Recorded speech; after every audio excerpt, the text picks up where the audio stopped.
Neste conteúdo, eu escolhi um dos elementos importantes na construção do texto que carregam um certo sentido, que são as vozes verbais. Exatamente, as vozes ativa e passiva. Nós iremos ver rapidamente sobre a sua estrutura para entender o conceito, é claro, mas nós vamos aplicar essas vozes dentro da realidade, dentro de certas situações no texto. Aí você vai conseguir identificar o que eu estou dizendo. Então, as vozes verbais, por exemplo, ela tem um papel muito mais relevante do que simplesmente darmos atenção somente à sua forma e à sua estrutura na frase. O que as vozes verbais podem revelar no seu texto, na sua comunicação escrita? Qual é o sentido construído nos textos com as vozes ativa e passiva? E é isso que nós vamos ver. Normalmente as pessoas estudam essas vozes para concurso, para provas de concurso. E as gramáticas tradicionais, elas explicam os conceitos e como transformar uma frase de voz ativa para passiva ou de voz passiva para ativa. Mas não passam além disso. Então, hoje nós vamos ver o que está por detrás dessa construção nos textos. Então, a partir dos exemplos, eu já vou esclarecendo quais os conceitos que vai ajudar a identificar o que é voz ativa e passiva, mas ao mesmo tempo, nós vamos ampliando a nossa percepção da construção de sentido dentro de cada texto. Porque a pergunta é: por que usar voz ativa?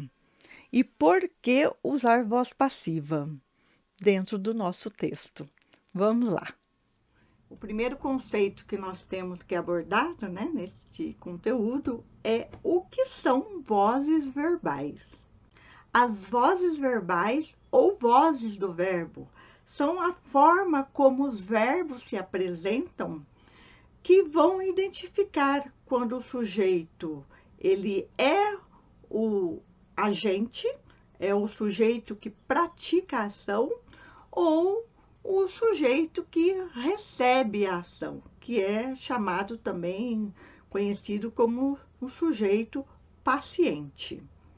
Aqui nós vamos falar praticamente da voz ativa e da voz passiva analítica.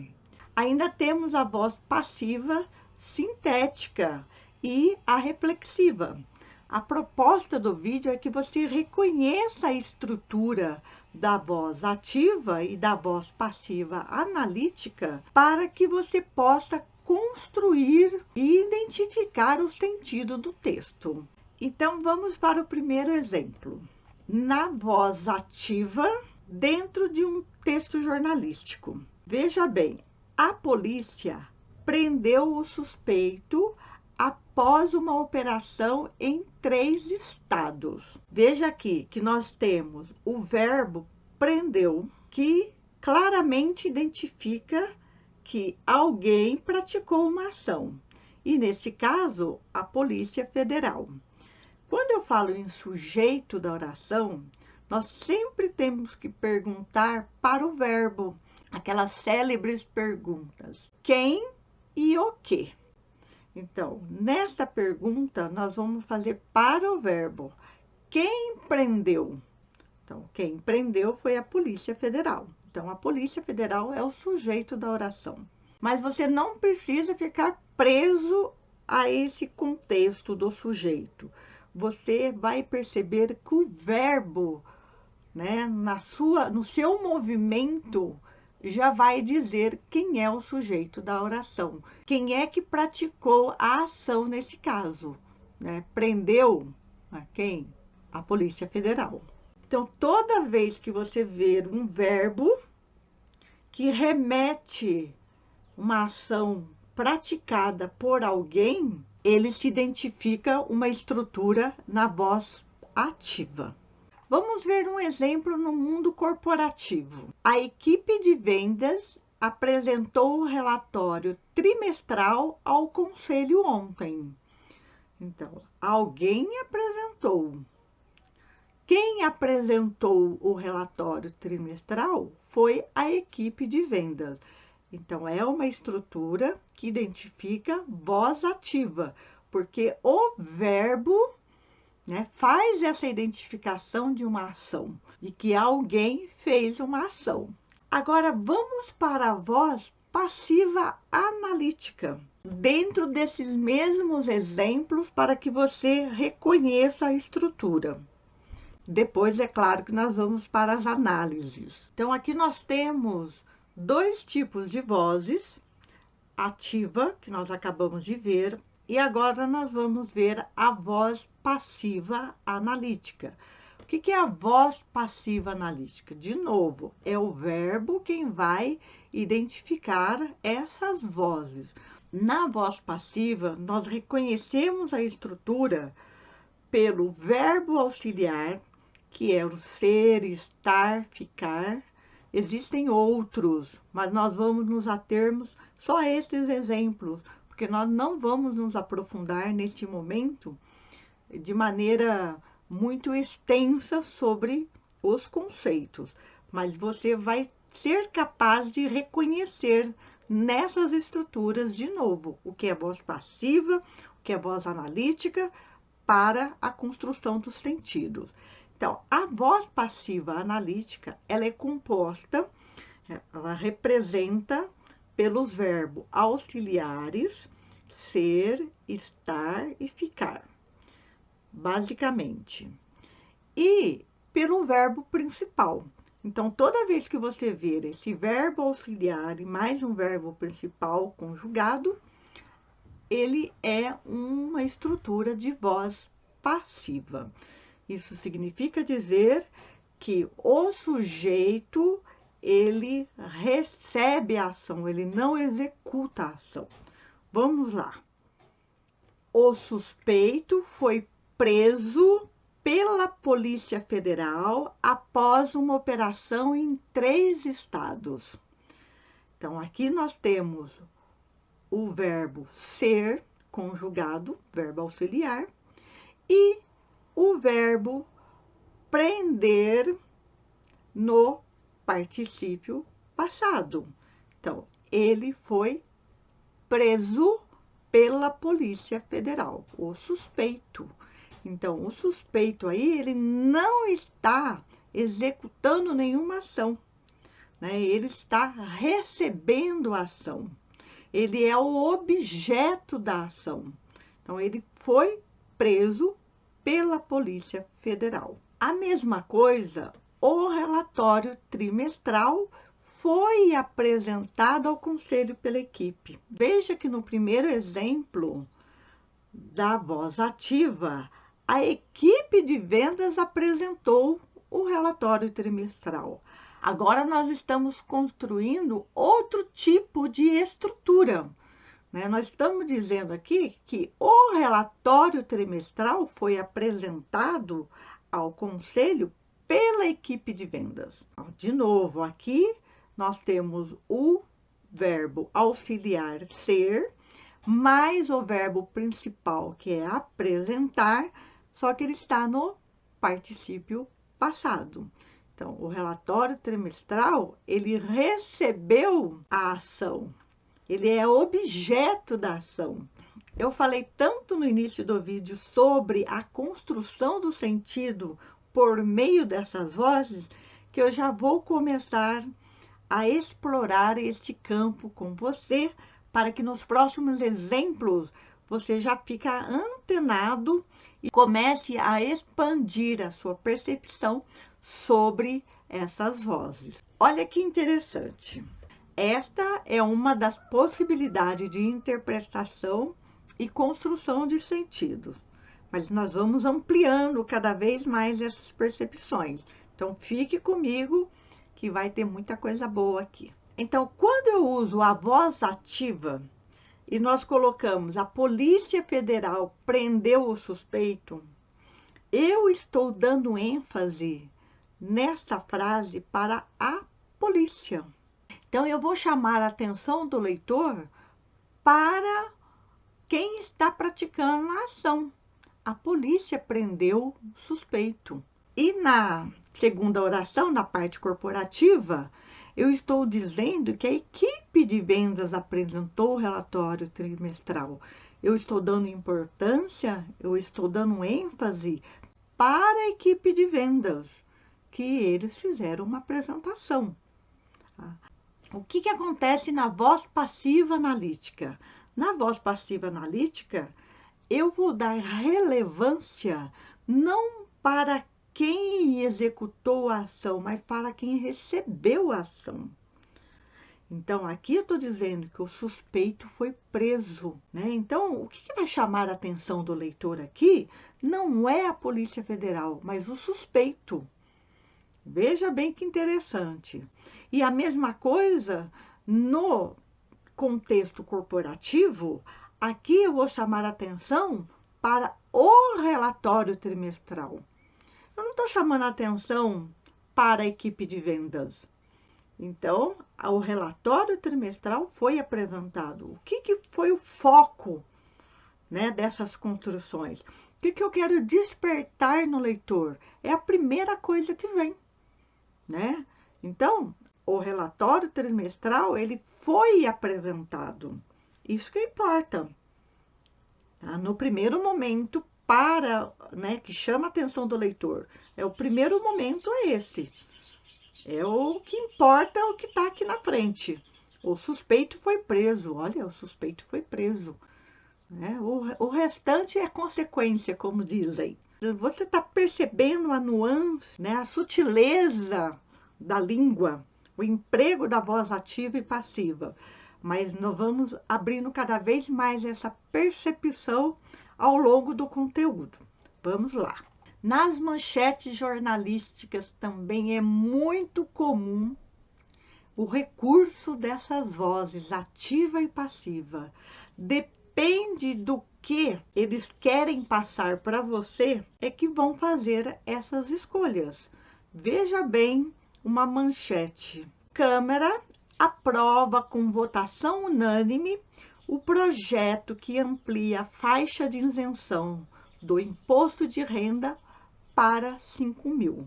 Mas veja que eles não estão chamando a atenção, o foco no primeiro momento para o leitor não é a isenção de imposto de renda. Ele está chamando a atenção, primeiramente, que a Câmara aprova. Eles são um foco importante nesse texto. E é claro que há um desenvolvimento dessa construção que leva o leitor a ter uma curiosidade para terminar de ler o texto. Então, veja bem que não existe comunicação sem intenção. Não existe comunicação neutra. Toda comunicação ela tem uma intenção. E é preciso que seja, né? Porque comunicar não é informar. Comunicar é relacionar. Comunicar é interagir. Seja de que forma for a sua escolha, você precisa fazer uma escolha com essa intenção. Qual é a sua intenção no texto? Então, neste caso, a isenção de imposto de renda ficou para o segundo plano no texto. O importante é chamar a atenção para a Câmara. Então, começando a perceber. Outro exemplo. Câmara aprova regime de urgência para 8 projetos de lei. É a mesma coisa. A atenção, o foco aqui não são os projetos. O projeto está no segundo plano no texto. O interesse aqui é a ação da Câmara, né? O que a Câmara está fazendo lá no Congresso? É isso que é importante para esse texto. Veja que para construir o texto, você precisa pensar de novo sobre aquelas perguntas chaves, né? Por que estou escrevendo? Para quem estou escrevendo? Então, aqui nesse caso, foi feita a escolha da voz ativa com uma certa intenção. Então, nós precisamos pensar quando nós formos escrever e também pensarmos quando nós vamos ler um texto, ver o que está por detrás das letras. Vamos para outros exemplos de voz ativa e passiva em outro contexto social. Pode ser que o vídeo fique um pouquinho mais longo do esperado, mas é importante você entender cada uma das sentenças desse texto, nessas frases construídas, para que você tenha essa percepção, né? Que você não vai mais ter dificuldade de identificar o que é voz ativa, o que é voz passiva e os efeitos de sentidos que essas vozes têm no texto. Vamos para as manchetes corporativas. Depois eu vou falar, esmiuçar sobre a comunicação escrita no trabalho e depois nós vamos ter um panorama de tudo isso que nós estamos falando aqui. Manchetes corporativas. Nike compra startup de NFTs para lançar calçados digitais no metaverso. Voz ativa. Qual é o foco aqui? Nike. Nike compra. Agora, vamos ver um exemplo na voz passiva de negócios. Dona do copo americano, Nadir Figueiredo, é comprada por grupo norte-americano. Então, é o grupo norte-americano que é o foco dessa sentença? Não, é a dona do copo americano, Nadir Figueiredo. Ela é comprada. Ela sofre a ação e ela vem aqui no primeiro plano. Não é o grupo norte-americano. Então, se fosse na voz ativa, nós até poderíamos dizer: grupo norte-americano compra. Mas esse não é o foco da manchete. O foco da manchete é Nadir Figueiredo.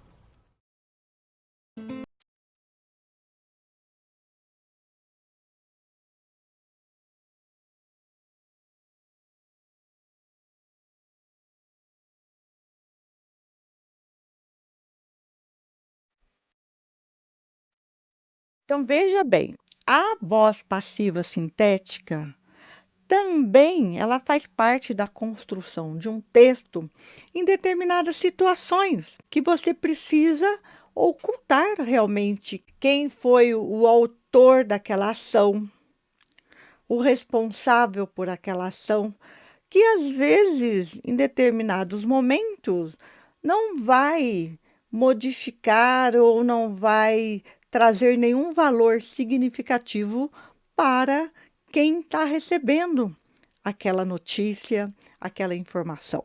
Veja que, ao construir o seu texto, você precisa, de novo, verificar qual é a intenção que você tem naquele texto. Porque em alguns momentos realmente você precisa ocultar o autor daquela ação, o responsável daquela ação, para não agravar mais a situação, né, em determinados contextos, principalmente no contexto na escrita corporativa dentro de uma empresa. Você vai passar alguma informação, às vezes você precisa usar a voz passiva sintética. Identificaram-se, observaram-se, classificaram-se. São verbos que não comprometem e informa, né? Então, tudo isso tem que ser pensado. Muitas vezes, ocultar alguma informação pode evitar danos maiores, certo? Então, a voz passiva sintética, com o pronome se, ela se refere a isso, ela deixa oculto, né? Ela oculta o autor, ou o responsável. É mais para vocês reconhecer essa sentença em algum momento ou mesmo quando você precisar construir esse texto desta maneira. Até me lembrei de outros exemplos, né? Eu falei, implementaram-se, classificaram-se, identificaram-se. Você já viu em algum lugar, por exemplo, encerraram-se as inscrições. Então, encerraram-se. Então, não necessariamente você precisa identificar aí detalhes, né? Quem encerrou, quem implementou, quem classificou, quem formalizou, quem lançou. Então, fica aí a dica.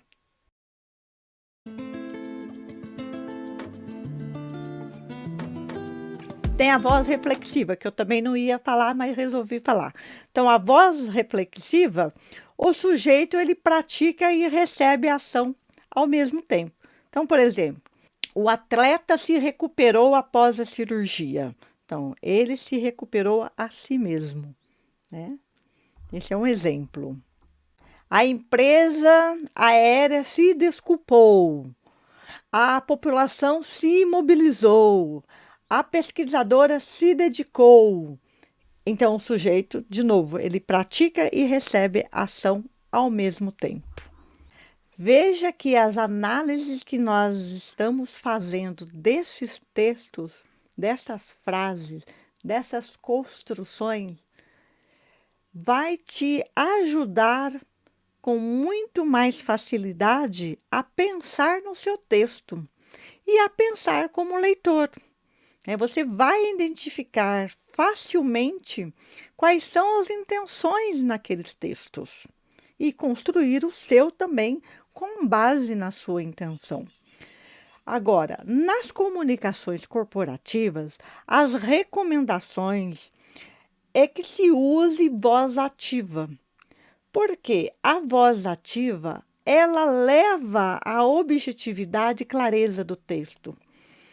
O leitor não precisa fazer tanto esforço para entender a mensagem. Então, se você está escrevendo um texto no seu trabalho, procure escrever com voz ativa, né? O sujeito e o verbo, nessa sequência.